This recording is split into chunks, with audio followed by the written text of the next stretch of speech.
is one of our pioneers in the melanin field. Yes. In the melanin field. So this is very interesting. This is very interesting. So we're gonna look at this cell phone thing. You see what I'm saying? Right. And see where it goes. But meanwhile, don't hold the damn shit up to your ear. Right. You know. Yes. Yes, and you can definitely, with the cell phones, one of the things that's also interesting is that they use so much of the voice over technology. They use so much of the voice over IP, so they're actually recording your voice, and what the person is hearing, it's actually a different frequency when it comes out on the other end. And a lot of that technology is there, and sometimes you can pick up different sounds. I know I can with my cell phone.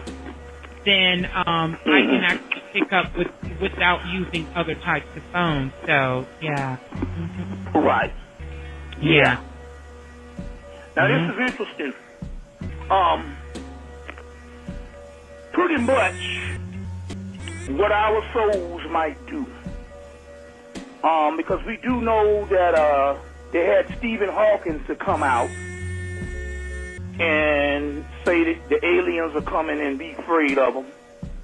And then they had some type of CIA or one of those agencies came out, I think sometime this year, and mentioned sometime last year, and mentioned about the aliens are coming. Yeah. So in so many words, they know there ain't nothing coming but us. Right. So now, to try to understand what this might be, is to try to understand this. Melanin was studied by the governments. Yeah. All the way from, we can say that the real powerhouse of that was studied from World War II on into now. Mm-hmm. You see what I'm saying? Or part of your death camps in the Jewish death camps, because they had a Jew that was a race of bastard race of the Moors.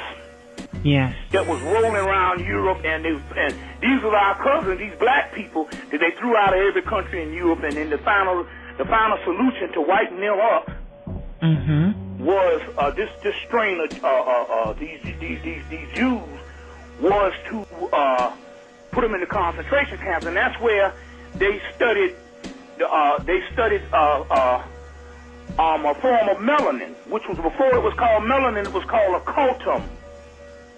And later on called melanin by Dr. Aaron Lerner in the 1950s, named it melanin, which is interesting here because they so-called have a comet coming in the fall of the year called Elenin. Elenin. Yes. What are they trying to say? They got a comet called Elenin. They took the M off. And it's not by mistake that this comet is right in line with this 21st thing. So, like I said again now, try to tell the people, when you make these dates, we're talking about stuff that's going on the inside of you. That way you don't be wrong, fail prophecies, and looking like a damn fool when your day of judgment don't come. You see what I'm saying? And according to this Diane Stein's group, the stuff she's talking about is Christ energy. And remember, the Christ energy is you ain't gonna see no man in no robe with no sandals. The Christ is coming through you. Right. So there's but also lining up is they got a comet that's coming called Elenin. You see, sometime in the fall of the year. Very interesting here. Now, so they studied this melanin thing, and they came to the conclusion on how melanin works. They tried to make the prototype of the melanin. And the prototype of melanin is nanotechnology. Nanotechnology, that's the prototype. They even got some stuff where they're studying nanomelanin. But we do, nanotechnology is the prototype of how melanin functions. So they studied how melanin functioned. And it ended up in what their version of it, their technological version of what they could create was nanotechnology. So anybody want to see how melanin works, you get the G.I. Joe movie that came out last summer. Mm-hmm. And that movie explained nanotechnology and what it can do. So apparently, what they are afraid of is when this nanotechnology unleashes in those people, those melanated people, the real nanotechnology, they're thinking it's going to be an invasion that will eat the world, about like a movie called Langoliers. Anybody seen the movie Langoliers? It was a movie came out in 1995. It was a Stephen King movie called Langoliers. And these little black dots ate up the earth. You see what I'm saying? I ate up one dimension. It's called the Langoliers. So, but you will see, when you see the nanotechnology in the movie G.I. Joe, is what they are afraid of. And for some reason they're afraid of that coming up out of us, because they do know, based on all the ancient texts, that this world is just going to disappear. Even in the Bible it said, you see what I'm saying, this heaven and this hell will not be around.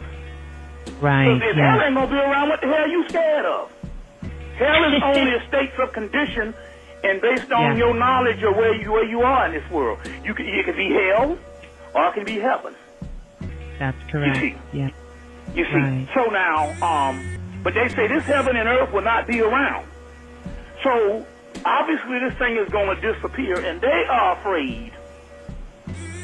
They are afraid that it's going to be this war of destruction with this melanin rising up and doing the nanotechnology. I say that that's just their fear, because they're warfare people, and they always fear that. And why not? I mean, you might as well put it on the table if you figure there's a chance of that happening. But for what we know, it said it's be gone like a twinkling of an eye. And so for what we know, we're talking about how this thing is going to go down, is basically we're just going to wake up and going to be in another world. You're just going to wake up out of this dream, and this dream going to be gone. Because this is only an illusion anyway. And once the return of the third eye, you understand what I'm saying? At its full aspect, you don't have to have all the destruction and stuff like that. You see all the destruction of. You're just going to come forth by day, which is the original book, the Egyptian book of the dead, say coming forth by day. Yes, You see? So we're just going to wake up, but that's not stopping them. But they still are showing what this melanin could do, which is in the East Indian text, some of the East Indian Kundalini texts, where they say there are devices in the body that will come online and destroy everything if we were threatened for distinction. You see, we were threatened by distinction. That is also reported in the text. It's a book called Kundalini for a New World by Gene Kiefer. And they talk about these devices that they found in these texts in India. There's devices in the body. So naturally that was something that probably could have happened if we were slated for total extinction. So they have to go about and kill us off on other means slowly, and you see what I'm saying, and conspire, you see, to kill us, and do not announce the day of battle. So that's one aspect of it. But what we're talking about here is finding the third eye, where we're just going to wake up and have a whole new existence. There's a book, Finding of the Third Eye, by Vera Stanley Alder, A-L-D-E-R, Vera, V-E-R-A, Stanley, S-T-A-N-L-E-Y, Alder, A-L-D-E-R, a book been out for years. Book has been out for years. The Finding of the Third Eye. She has another one called The Fifth Dimension. But what's interesting in this particular book, why this book was always of interest, was why it was always of interest. She mentions in this book that one day the third eye, the third eyes would open. Yes. One day the third eye's open. That's what we are upon now. That's why this is very important with this lecture we're doing tonight. Right. She mentioned it. Edgar Cayce said, well, one day there will be and he did it, but he couldn't understand the metaphysics of it.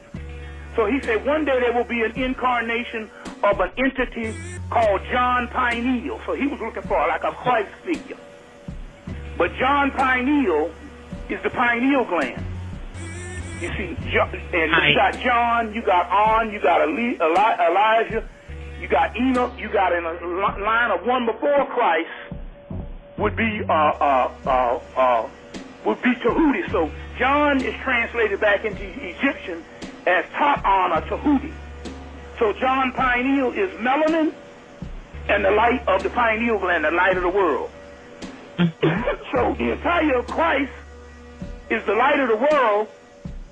In ancient Egypt, the light of the world, or Horus, the light of the world, is none other than the pineal gland. Right, right. Now, Moses wrestled with the angel, not Moses, Jacob wrestled with the angel all night. And when morning broke, he saw the face of God called pineal. Called pineal, yes. Called pineal. The great face is another name. The great face is another name for Heru, light. Another name for Heru, or the hero. Mm-hmm. Another name for the hero, where you get the word hero from, is Heru, which is Horus, which is the pineal gland, Ayil Heru. Another name for hero is called the great face, the face of God. The face of God is on the inside of your brain, which is the pineal gland. Now, going right along, we have Osiris is a corn deity. Mm-hmm. Now they say no one knows, not even Jesus knows when the end, but the Father. Well, Horus don't know what the end until Osiris comes back. Osiris is a corn deity, and the corn deity, the corn deity, they say that the pineal gland is exactly the size of a grain of corn. Mm. So we have the deity that Aleister Crowley drew and had it at Greenwich Village in the 1900s, 1919, I think, and a deity called Lamb. And Lamb has the head of a grain of corn. So they took this Lamb deity, put some bigger eyes on it, and they have been dealing with that with the alien thing for years. So the alien mask that you see, all of the bug-eyed things you see with the alien movies, that comes from Aleister Crowley's drawing of Lamb. But they say that Lamb is a part of an extraterrestrial government. But Lamb has a head is shaped like a grain of corn. Lamb is none other than the pineal gland. The extraterrestrial government is the pineal gland. Mm. You see, it's the pineal gland. So now, going back, everybody, and so when I looked at Vera Stanley Alder's book, I said, well, where did she get this piece from? Was it a thing? Where did she get this piece from? It said that the pineal glands were open. Well, she got it from, and some of the notes said, the Rosicrucian Cosmos Conception. There's a book out called the Rosicrucian Cosmos Conception. They just put the book out maybe 3 months ago. They put it back out. It's a book that's from the 1920s. So the Rosicrucian Cosmos Conception is coming from the Rosicrucians. The Rosicrucians also was for the benefactors for a lot of the stuff that the Moors left behind. They compiled all that and started the Rosicrucians also. And one of our people that was also a part of the Rosicrucian was what we call the father of metaphysics, Pascal Beverly Randolph, the black man. Mm-hmm. It's Pascal Beverly Randolph. So, but anyway, there's a book called the Rosicrucian Cosmos Conception, and that's where they talked about the third eye coming back in the future. Now, to line this up, we got one last piece where a brother was doing some work on electromagnetism in France, And he ran up on an article of one of the prophecies of Nostradamus that they didn't let out of France, where it said that in the 1990s, black people in America will come into their own. So this is what we need to find out. What was it? We got the knowledge came back, and obviously everybody that's listening, your third eye is online. Otherwise, you wouldn't be, trust me, you would not be listening tonight. So you don't have to worry about this. But what we want to find out here is this. What is it that if we're supposed to have more conscious people, and the consciousness did come. It did come. It came late 80s and during the 90s. But compared to the amount of people, when they say black people were going to come into your own, it's almost like a small percentage, like 1 point something. You see, the amount of people is conscious. But what happened to all those thousands of black people or indigenous people that third eye was supposed to come on that was prophesized? Right. You see, that was even got a date, in the 1990s. You see, in the 1990s. Even in the book, the guy, Africans and Aliens, Africans in Asia, Eugene, can't think of the guy's name. It's called Africans in Asia by Eugene Adams. In his book, he said he gave a date of the future Buddha. He said in future Buddha, he go again, one of the forms of melanin is also called the Buddha ruppa. He said the future Buddha, which is Maitreya, or also called Kalki, will be hitting the earth around 91. So what happened while all of us was just a few people, but the majority of us are dead?